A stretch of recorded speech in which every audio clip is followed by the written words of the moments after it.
welcome to Made Fit TV. I'm your host, Jennifer DiDonato, and this is episode number 106. Made Fit TV is everyone's source for health and fitness information and entertainment. It's where fit bodies don't just happen, they're made. And you know, we're making it right here today at the Farmers Market in Birmingham, Michigan, where people can shop local here in the Michigan area. But you know what? It's not just about being in Michigan, because this reaches everyone, and we're going to give you a how-to on how to shop local and organic in a convenient way, no matter where you are.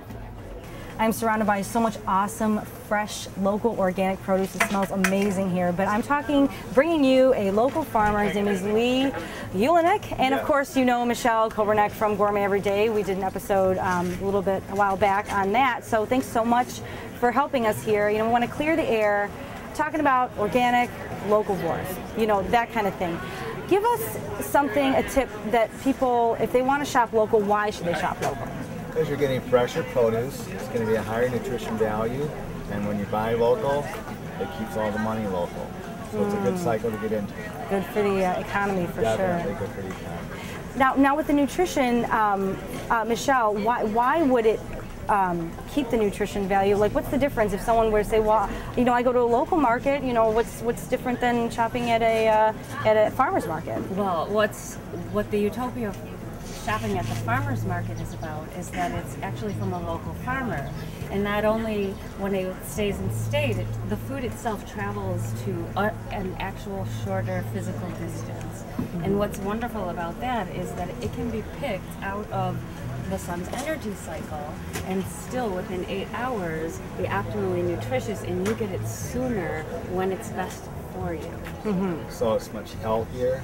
The taste, the flavor is going to be a leap years better than what you're used to from just shopping at the supermarket type of thing. Yeah, and so I would imagine that would help people with recipes, because a lot of times we're adding, you know, fats and sugars and sodium to our recipes. So this way, much because the tomatoes you may be using or the ingredients you are using have traveled about 1,500 literal miles and probably picked before they were optimally right to do so. So you do have to add more. A lot of people come to the farmer's market while I'm preparing some things and say, what did you do to it? What did you do to it? Wow. And what's wonderful about it is you have to do hardly anything to it, because the flavor is the best when it's just picked. So the less you do to this, the better it tastes and the better it is for you. And we want you to take care of this and eat it before Mother Nature tries to take it back. I see. Oh, that's an interesting way to look at it. It is. And that's great, because we know that if things start to age, that's a very good sign, because it's not covered in chemicals and pesticides that give it an artificial shelf life. The classic is like when we're in the field actually picking the vegetables, we sample why we pick. Ooh, that sounds like fun. So, you know, we have Can I be your sampler? Right, we have 103 different varieties of tomatoes. So of course, while we're picking them, we're trying each variety to see which one tastes the best that particular day that we're picking. So like all this stuff was basically picked today? It was all picked just before we brought it to market. That is amazing. And Tell them what time. we were picking in the dark last year. Wow. So the classic is even like the sweet corn. We're out there eating it raw, right in the field. That's the best way to know. You know what it tastes like right there. So if it doesn't taste good, we'll move to a different patch and pick a different variety. The other benefit is now I have 3 children, a 2, 3, and a 4-year-old that tag along with me when I go into the fields. I don't have to worry about them picking something and eating it right on the spot because there is no chemicals or anything. Because we have to come home and wash everything. Yeah, but really all you would have to do is just, you know, slough up a little bit of dirt or something, Right, and you can that's eat it. it. And that's something that nice. they don't even do that. Yeah. That's all right. A little bit of dirt is fine with kids. Now, this is very interesting, and it is a thing that's probably brand new to a lot of people. But obviously, in a perfect world, I mean, shoot, all of us would want to eat this way, which we can. You know, it's all free will. But a lot of times, you know, with just the hustle and bustle of everyday life, it can be overwhelming. So, what are some things that can help people transition into eating organic or local in a non-threatening, overwhelming way? Well, like we said, make sure you understand what the growing months, what the growing opportunities are in your individual state. Yes, you can Google So your own in state or go on California, USDA.com. you're one of the folks with a 12-year growing cycle. If you're in one of the eastern states where they have 4 seasons, then we have to be careful. And what we need to do is make sure we get out and enjoy this really local stuff because it's brief.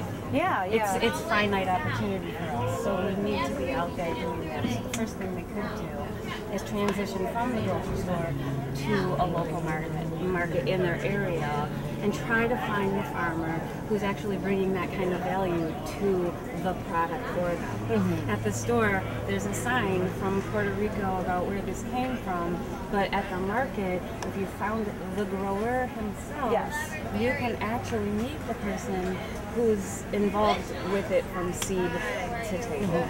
And people can find that you can just Google your own state or even country, that is, because we have people all over the world.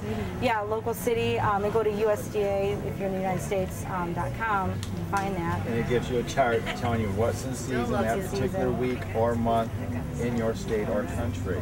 And that's so cool because there's so many times where, you know, like we used the example earlier, we're off camera about well, asparagus is only really grown in Michigan between June and July. So it's like, so really I shouldn't be eating asparagus during these times, but if you know, depending, like otherwise it's been altered. If somebody had strawberries right now, you'd know that's an early springtime thing. Yeah. Those strawberries aren't from Michigan. Yeah, I have strawberries in my fridge right now. Yeah, stuff like that. You're gonna take home these blueberries. Every vegetable has a shelf life. That's something you need to remember. I mean, like tomatoes just started. If I'd had tomatoes 4 weeks ago, they wouldn't have been Michigan-grown tomatoes. What are the main foods? I know for you guys, you would say all foods, buy organic and local. Tomatoes. Okay, like anything that you'd be eating the skin. Wouldn't it be something for sure you'd want organic? The more delicate skin things are the ones you're going to have to watch for. They hold the most pesticide residue. Oh, okay. Peaches. So these really they could soak in. Right. Anything that has a soft skin, like Michelle's saying, anytime you're using a pesticide on it, it's going to absorb it that much quicker. Versus like a banana or orange, it may not absorb. A skin that gets peeled. Like you wouldn't have to worry about an onion that much. Okay. Even though I would. Yes. I worry about everything. Yeah. But blueberries, peaches, stuff like that are very susceptible to any pesticides, fertilizers.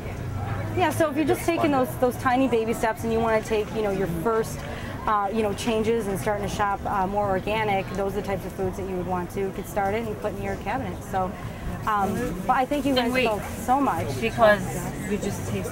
Okay, close your eyes. All right, just taste this. This is like you will not turn into Veronica Blue, but if you could not believe those are good. I love blueberries. Those are good. Those are good. I'm gonna steal one more. They're good. And there could be nothing healthier to eat than a blueberry. I ate a whole bunch of antioxidants. I know. So much smarter just from yesterday. She grew a whole inch. Can you believe it? Cures everything. Yeah. Well, I thank you both so much. Farmer Uhlianuk, Lee Uhlianuk, and Michelle Kobernick. Thanks so much. Great to see you. Gourmet Everyday. And guys, like we said, check it out. Just educate yourself. Go online, Google your location, your city, find a local farmer market there, and just if you're a little intimidated, just buy a few things and just implement it into your recipes and see what your family thinks about it. So. Thanks so much for joining us from MadeFitTV.com. Email me at Jenny@MadeFitTV, and you can find the information at MadeFitTV.com from this episode right on underneath the episode information. So. Great. Well, thank you so much. I appreciate it. Thank you, guys. We'll see you next time on MadeFitTV.